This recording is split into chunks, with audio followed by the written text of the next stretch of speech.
10 mindless but entertaining space horror movies. 24 karat pure guilty pleasure guaranteed. Although space is usually the last resort that horror movies and franchises succumb to when filmmakers are out of fresh ideas, this usually gives rise to a creative new twist each time. This video will bring you a few such space horror movies that you will love, but they all fall under the category of guilty pleasures, filled with cheesy and mindless action. The kind of stuff that subscribers of our channel love. Let's begin.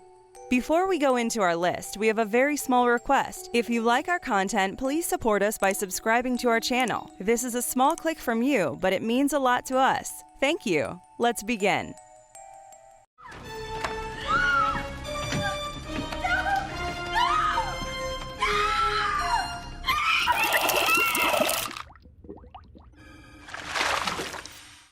Jason X, 2001. The plot follows Jason, who is cryogenically frozen and stays dormant for 445 years until a group of students in 2455 find him and wake him up. I mean, come on. You expect us to believe that Jason is still alive? As this movie was majorly filmed in the 90s and anything was possible then, we are not gonna question that. Moving along. Earth has become an uninhabitable planet, so everyone now lives on Earth too. He begins stalking and killing them one by one aboard their spaceship. I guess old habits die hard, even in space. Along the way, he is upgraded to Uber Jason. It is now up to Rowan, a scientist who was frozen with him, and the surviving students to stop Jason. Director Jim Isaac takes a great leap of faith in this 10th installment of the Friday the 13th franchise. The film's opening sequence that takes viewers through the fiery pits of Jason's insides is a quirky little nod to the previous movie Jason Goes to Hell. It is a silly movie with loads of Jason rampage time. Even though it is slightly cheesy, let's not forget that this is the last one in which the legendary Kane Hodder plays Jason Voorhees. Even though he returns after 4 centuries, Jim Isaac keeps the plot riveting with the same old machete-wielding Jason in a new look, and the same murderous look in his eyes. Both Lexa Doig and Lisa Ryder were sexy additions to the film that helped audience flow through the mundane cliché plot points. Now, if you are a Friday the 13th fan, you should be aware that Jason films abandoned the real horror element a long time ago and became in favor of just providing mindless escapism with inventive bloody death scenes. So, despite its ludicrous plot and repetitive vibe, there is a fresh new outlook that is definitely worth your time, if, and only if, you are into B-movies. And what I need are worlds apart. What I need is blood. Dracula 3000, 2004. In the year 3000, Captain Van Helsing's crew, consisting of the blonde assistant Aurora, disabled navigator Arthur the Professor, the strong but dumb Humvee, the intern Mina Murray, and 187, the drug addict, find a spacecraft called Demeter. For some reason, it is filled with a bunch of coffins. While exploring, they stumble upon a videotape of Captain Varna, who claims that he was locked in his cabin. At the same time, his crew started behaving weirdly after getting a cargo of coffins at Transylvania Station. Now, 187, being the drug addict that he is, began searching the coffins for dope. That is when he cuts his hand, and the blood awakens Count Orlok. He is revealed to be none other than, wait for it, Count Dracula.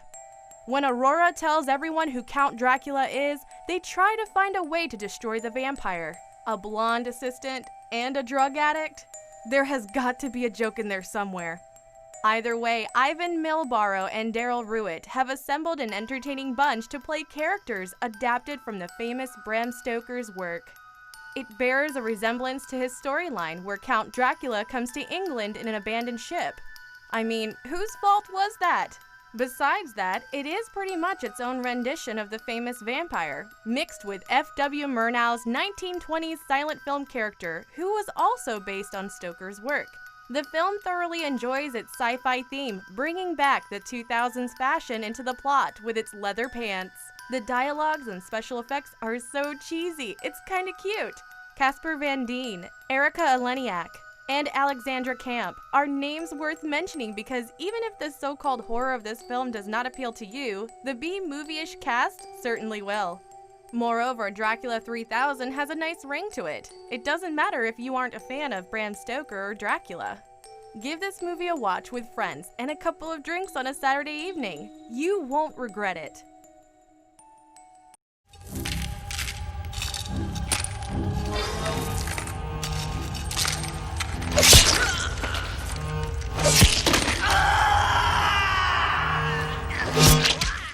Leprechaun 4, in space, 1996.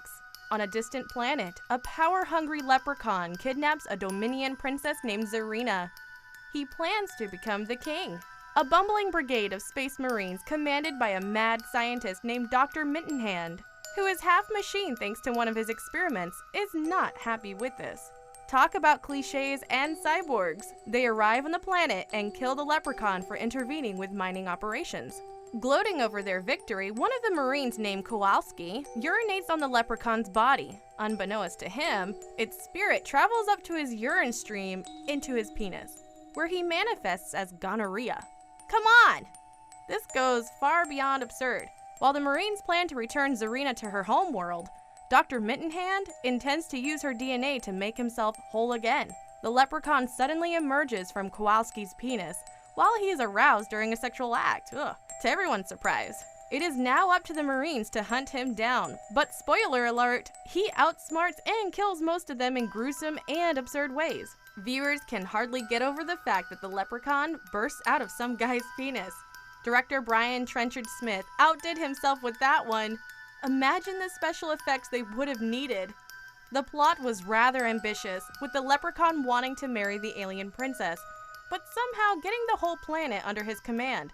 Except for the Marines. It's a mystery how he pulled that off, but I guess you can't question anything that happens in a Leprechaun movie.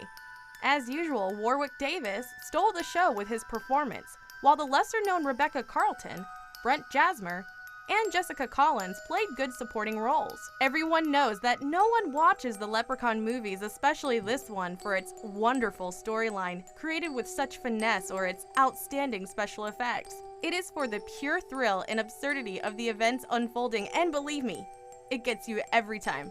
The plot defies all physics laws and breaks rules that either aren't written or simply cannot be broken. This movie's idea wasn't born out of a single good idea, but from many, many bad ones. Its creativity lies in its lack of creativity because this level of absurdity, humor, and campiness certainly does not emerge from an ordinary mind. If you are someone like us, always in search for cheesy horror movies, and if you don't give this movie a watch, you are missing out. Now, Barney, damn it!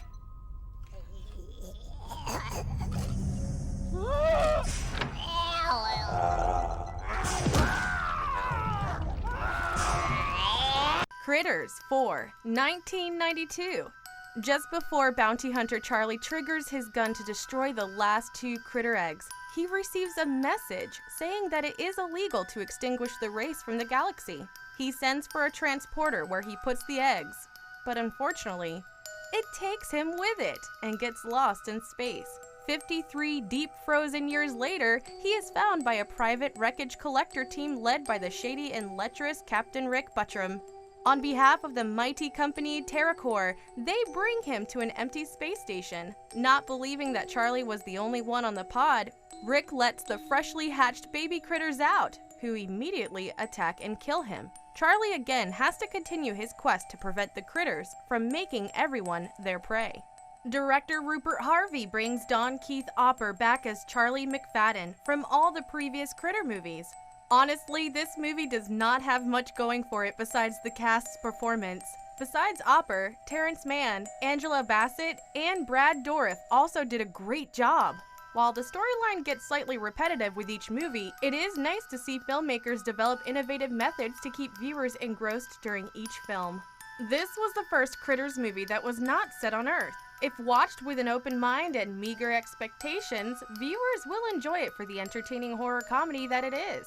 It is perfect for watching with adventurous horror-loving kids, especially since it has a strikingly low body count. The Alien and Star Wars ripoff sets didn't fool anyone. The film's original tone was meant to be creepy in a funny way, and the serious style that it started with resulted in its demise.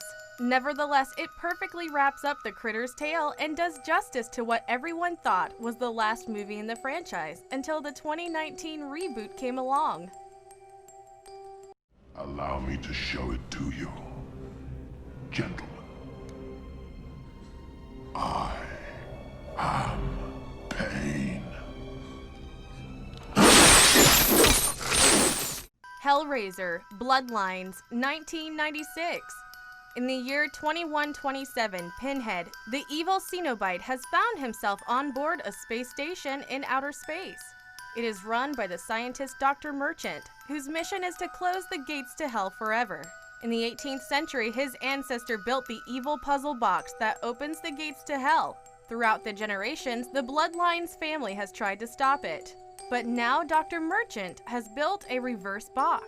This will finally succeed in closing the gates to hell instead of opening them. The first half hour of this movie is pretty much Pinhead wreaking intergalactic havoc. This prequel and sequel of the original Hellraiser, directed by Kevin Yeager, treats viewers to the story of what is known as the Lament Configuration. It contains Pinhead, some French people, architecture, and outer space. Pretty much the whole eccentric package of a wacky space horror movie. Unfortunately, by itself, this film doesn't do anyone any good. Therefore, viewers are recommended to watch the entire series, which is a thrilling experience. After sending Leprechaun to space, you might think this is a bunch of hogwash, but unlike that movie, the space factor is integral to this movie's plot. Unfortunately, Yeager disowned this film in the end due to the massive reshoots. But not to worry, it remains a great film with Doug Bradley, Bruce Ramsey, and the gorgeous Valentina Vargas, showcasing great performances. Viewers might roll their eyes at yet another sequel in the Hellraiser franchise, but they will be surprised at how well the film structures itself, and its dark outer space atmosphere is every sci-fi lover's dream come true. Not to mention, this film played a huge role in setting Adam Scott's career. He claimed that it was a huge deal since he had finally booked a real movie.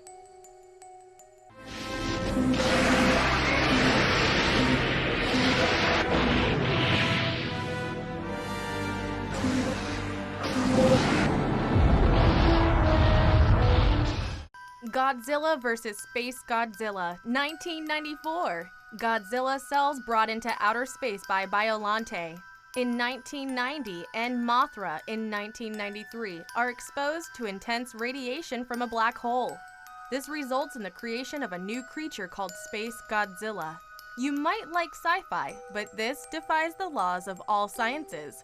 Meanwhile, the UN Godzilla Countermeasures Center arrives at Birth Island to plant a mind-controlled device on Godzilla, when Cosmos, Mothra's twin priestesses, appear to psychic Miki Sagusa and warn her that Space Godzilla is arriving. In the meantime, Space Godzilla is on his way to Earth to confront Godzilla, Junior Godzilla, and G-Force robot Moguera. Alright, I want what the filmmakers were smoking when they decided to make this over-eccentric sci-fi film. Japanese filmmakers are known for their creativity, imagination, and weird messed up stuff in their content, but Kensho Yamashita crossed all boundaries here. Before getting analytical with this movie, it is crucial to keep in mind that it is created purely for some fun B-entertainment. The creators were well aware that it is not winning any Oscars or Academy Awards, but they made it anyway. The coolest thing about this film, amongst its logic-defying, laughable storyline, is Godzilla is finally seen to have an opponent of the same power levels to fight with.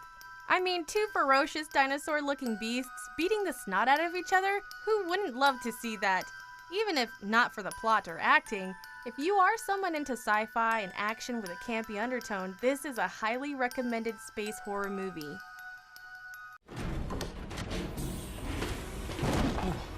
Malcolm. Fuck. You're okay, you're okay. Oh, fuck. The Last Days on Mars, 2013. On the last day of the first human-crewed mission to Mars, a Tantalus-based crew member believes he's made a historic discovery. He finds fossilized evidence of bacterial life. Unwilling to let the relief crew claim the glory, he disobeys orders to pack up. and goes on an unauthorized expedition to collect further samples. However, it turns out to be a disaster when the ground collapses and he falls into a deep crevice and faces certain death.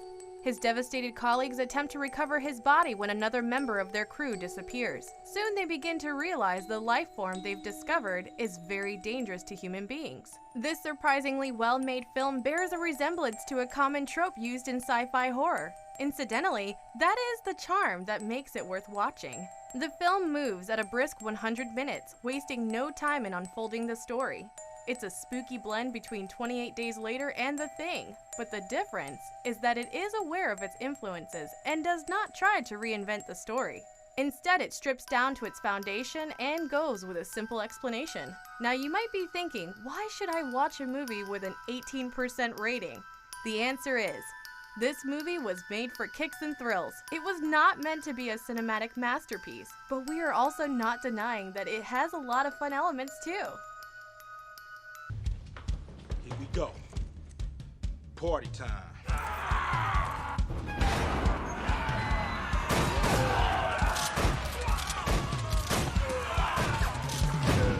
John Carpenter's Ghost of Mars, 2001. Long inhabited by human settlers, the Red Planet has become the manifest destiny of an overpopulated Earth. Nearly 640,000 people now live and work all over Mars, mining the planet for its abundant natural resources. But one of those mining operations has uncovered a deadly motherlode, a long dormant Martian civilization whose warriors are systematically taking over the bodies of human intruders. When you hear a mix of horror and sci-fi, this is certainly not what you imagine. But once you read the title, viewers immediately recognize that it has John Carpenter written all over it. Initially, this sci-fi action horror was started as a potential Snake Plissken sequel. It was called Escape from Mars with a similar storyline. However, when Escape from LA did not make it so well at the box office, the idea for another Plissken film was stumped. Although Mars has a day-night cycle that is almost identical to Earth's, most of the film is set at night. Mars is shown only once during the daytime. Even if this movie is kind of a B flick, it has several elements that make it worth watching. Viewers often compare it to The Thing without realizing that it contains all the same Carpenter signature features, like a Western atmosphere, and focus on action and story rather than the characters. If the film was released in 1987, it would not have received the same bashing as it did in the early 2000s. The mixture of ghosts and Mars might sound like a bizarre take, but it is a unique trait that makes it worth watching. Oh, there's something behind me, isn't there?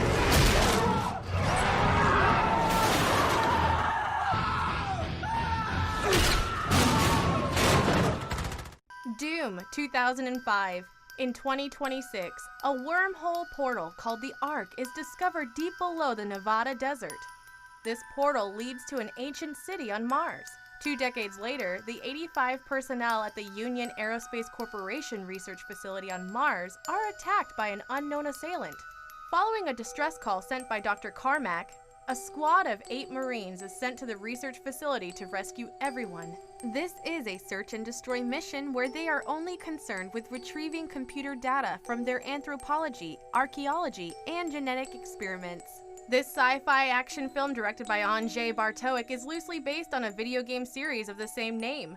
Viewers should know by now that if they are expecting an excellent storyline and great acting from a film based on a video game, they will seldom be satisfied. A movie like this contains good action, reasonable suspense, and the type you don't have to invest in emotionally.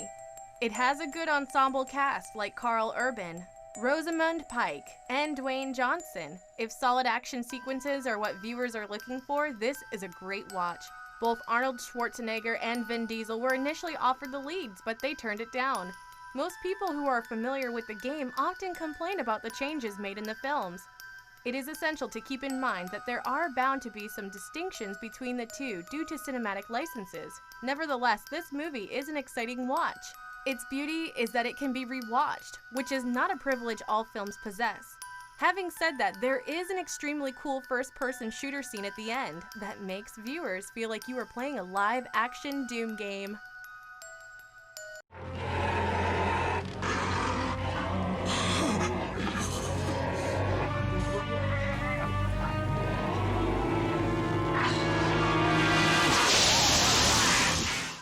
Lifeforce, 1985.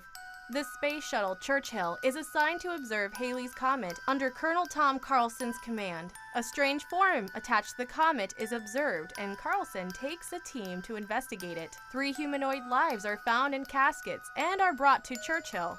Earth loses contact with the shuttle, and the Space Research Center sends another spacecraft to locate it.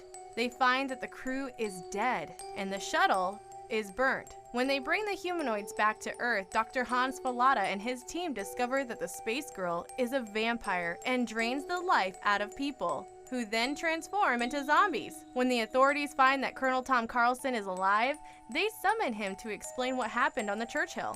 He narrates an incredible story about 3 aliens and how he teams up with Colonel Colin Kane to save humanity from the evil vampires. This is a great film directed by Tobe Hooper. It was the first of his 3-picture deal with Cannon Films. Dan O'Bannon wrote the superb screenplay, which initially featured the asteroid belt originally in the novel. Since the comet was going to pass by Earth a year after the film's release, Hooper decided to incorporate it.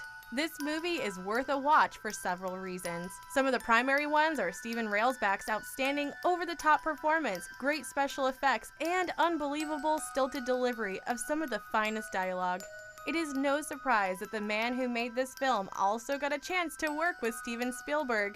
Although the Cannon Group could never get past their low-budget B films for their entire career, this movie was their exception, which was indeed a masterpiece.